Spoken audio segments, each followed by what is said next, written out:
পরিবারগুলোকে সরকারের তরফ থেকে ভাতা দেওয়াটা অত্যন্ত জরুরি। তাদের ভবিষ্যৎ এটা তাদের প্রাপ্য।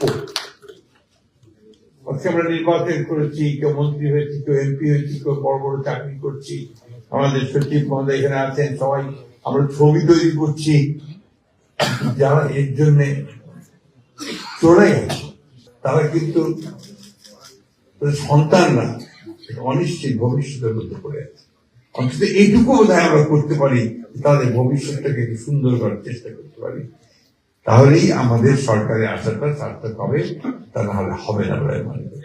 আমি বক্তব্য লিখে করবো না। আমি এই সারা সংগ্রামে যে হিরো সঞ্জিদা তুলি, যে আমাকে অনুপ্রেরণা জুগিয়েছে, তাকে আমি সবসময় স্মরণ করি, মনে করি এবং তাকে সত্যিকার অর্থে আমি হিরো মনে করি। ওই সময়টা আমি জানি এককভাবে কিভাবে লড়াইতে লড়েছে, কিভাবে এককভাবে জেনেভা চলে গেছে, হিউম্যান রাইটস কমিশনের কথা বলেছে।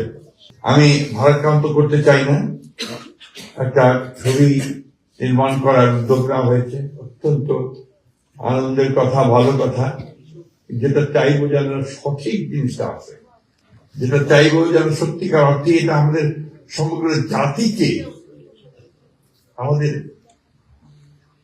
সেই ইতিহাসটা, যেটার জন্য আজকে আমরা মুক্ত হয়েছি, কথা বলতে পারছি, গণতান্ত্রিক পরিস্থিতি পেয়েছি, সেটা যেন সেখানে প্রতিফলিত হয়।